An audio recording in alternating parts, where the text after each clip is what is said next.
Before the nails, before the crowd, before the cross, before the thorns pierced his brow, he felt something deeper than pain. In the quiet of the garden, beneath ancient olive trees, God knelt.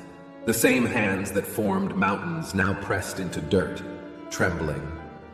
Jesus, the eternal Word, the maker of galaxies, fell to the ground, not out of weakness, but out of love. The weight of the world was not metal spikes or wooden beams, but sin. Every lie, every secret, every shame, the sins of murderers and the sins of churchgoers, all of it heavy on his soul. He looked at the cup of wrath, and he didn't flinch because of the pain. He grieved the distance it would cost, the silence of his Father. And still, he whispered, "Not my will, but yours be done." This is love before the nails. This is the agony of the spotless lamb before a single drop of blood was shed. He rose to meet betrayal, the kiss of a friend still fresh on his cheek, torches flickering in the night, soldiers approaching with swords, and his disciples asleep, confused, then gone. He was left alone, but not defenseless. He had already won. In the garden, the battle was already decided. Dragged in chains, questioned in silence, struck in the face by hands he had knit in the womb, mocked, blindfolded, spit upon, and yet no retaliation. Not once, not even a whisper of wrath. He could have called down angels. He could have turned the ground to fire, but he stayed because he loved. And then came the walk, blood on his back, wood on his shoulders, jeers from the mouths he once formed.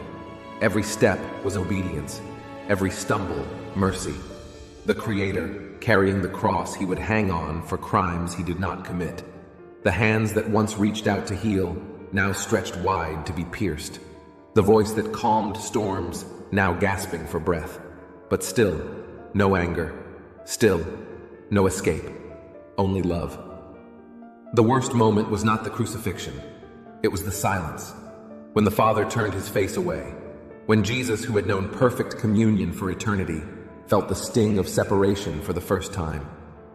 My God, why have you forsaken me?" Not just a cry of pain, a cry of love, because in that moment, he didn't just carry sin, he became it. Every ounce of our rebellion poured onto him like poison. And then, it is finished. Not whispered in defeat, but declared in victory.